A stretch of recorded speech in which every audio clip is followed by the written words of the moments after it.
Good morning বন্ধুরা, আজকে চলে এসেছি আর একটা নতুন ভিডিওর সাথে। তো এখন বাজে সকাল 11টা। তো এখন আমি খাচ্ছি চা। এই যে, তো আমি একটু আগেই উঠেছি 9:30টার দিকে। তারপর চান টান করে নিয়েছি একেবারে, কারণ সকাল থেকেই বৃষ্টি হচ্ছে। তো এখান থেকেই আমি ভিডিওটা আজকে শুরু করছি। আশা করছি তোমাদের ব্লগটা আজকে খুব খুব খুব ভালো লাগবে। তো চলো ব্লগটা দেখতে থাকো, আর আমি চাটা খেয়ে নিই।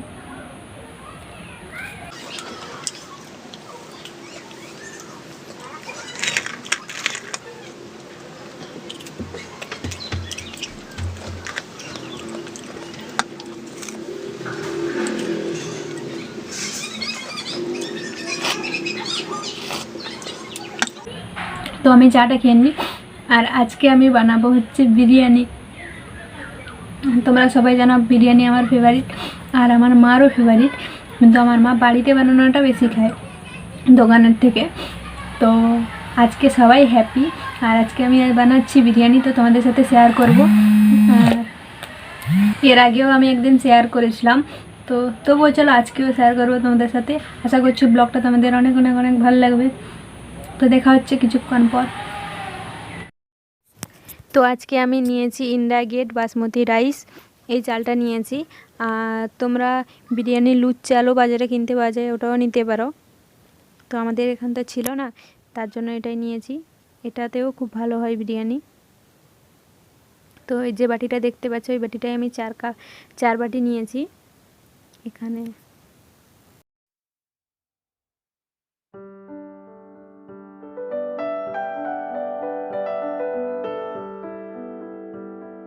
এখানে আমার চালটা নেওয়া হয়ে গেছে। এখন আমি এটাকে জল দিয়ে আধা ঘন্টা মতন ভিজিয়ে রেখে দেবো। তো আধা ঘন্টা পর চলে এসেছি। এখন আমি প্রথমে ভাতটা করে নেব। তো তার জন্য প্রথমে আমি পরিমাণ মতন জল নিয়ে নিচ্ছি।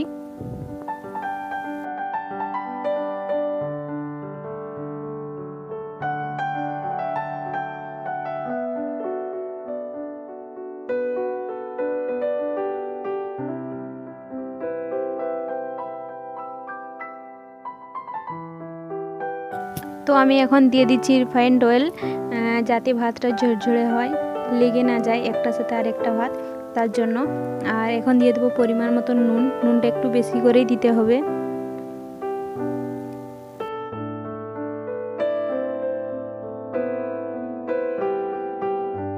তো এখন আমি এখানে দিয়ে দিচ্ছি বিরিয়ানির গোটা গরম মশলা যা যা থাকে, লং, এলাচ, দারচিনি, তারপরে গোলমরিচ 2 রকমের আছে, তেজপাতাও আছে, সব কিছুই আছে।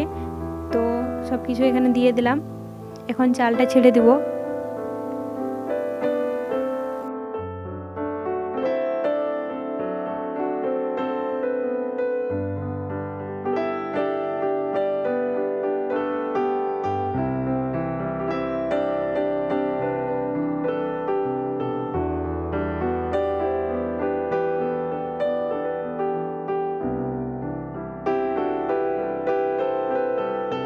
ভাতটা রেডি হয়ে গেছে, এখন নামিয়ে নেব।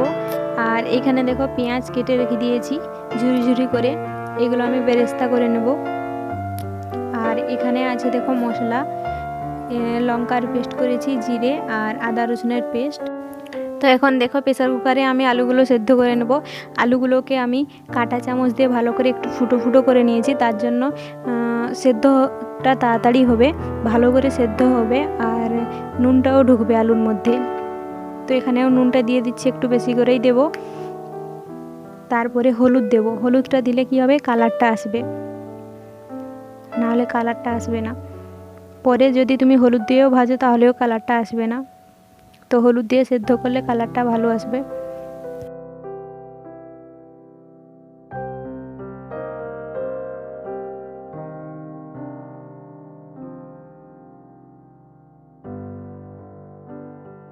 আর এদিকে আমি দুধের মধ্যে কেশরটাকে ভিজিয়ে রেখে দিচ্ছি আগে থেকে।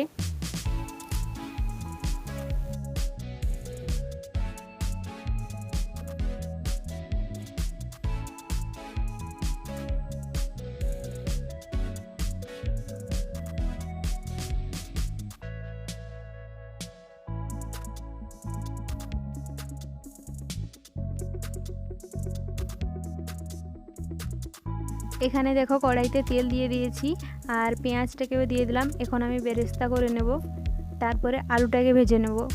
তো তোমরা দেখতে থাকো।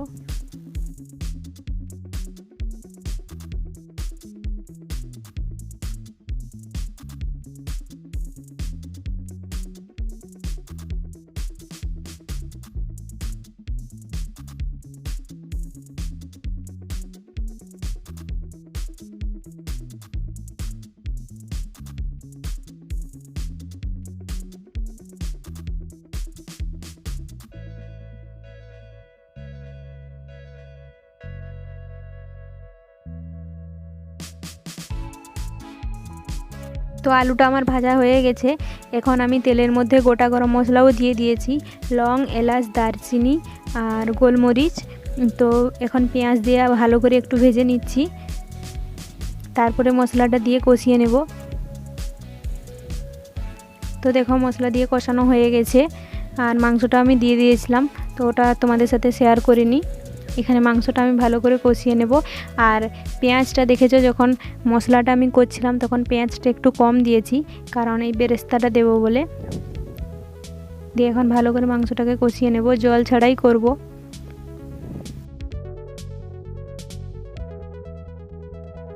তো তোমরা দেখতে পাচ্ছ এখানে মাংসটা ভালোভাবে কষানো হয়ে গেছে।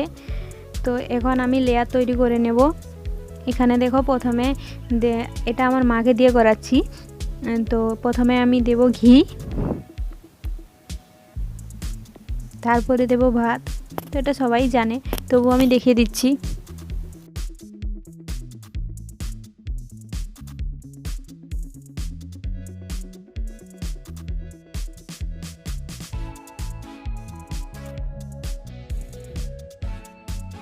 প্রথম লেয়ারে আমি ভাতটা দিলাম, তারপরে এখন নুন দিয়ে দিচ্ছি। নুনটা একটু কম হয়েছে তার জন্য। এখন দেব কেওড়া জল, গোলাপ জল আর মিঠা আতরও একটু দেব। তো দেখতে থাকো।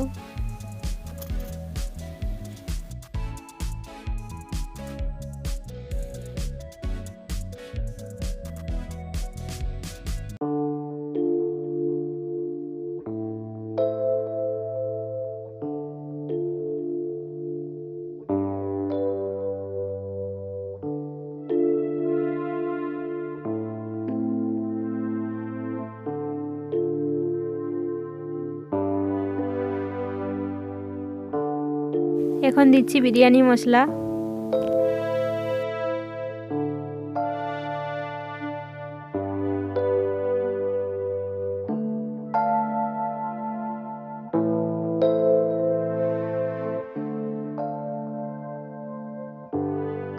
আর এখন দিচ্ছি, দেখেছো তোমরা প্রথমে কেশরটাকে দুধের মধ্যে গুলে রেখেছিলাম, তো এটা দিয়ে দিচ্ছি এখন।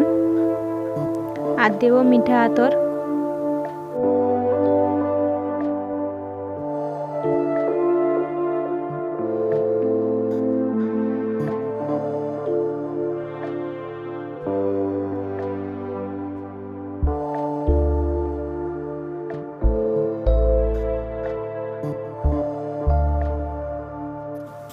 তো এখন দিয়ে দিচ্ছি আলুগুলো, তারপরে লেয়ারটাও সেম হবে। এরপরে দেবো উপরে ভাত, তারপর চিকেনটা দিয়ে করব। তো তোমরা দেখতে থাকো।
তো এখন দেখো আমি এটা দমে বসিয়ে দিয়েছি। এখন কিন্তু আমি আর উনানটাকে জ্বালবো না, যে আগুনটা আছে ওটার মধ্যেই হয়ে যাবে। আর এখন দেখো রেডিও হয়ে গেছে। দারুণ টেস্ট হয়েছিল, দারুণ, কিন্তু কালারটা ভালো আসেনি।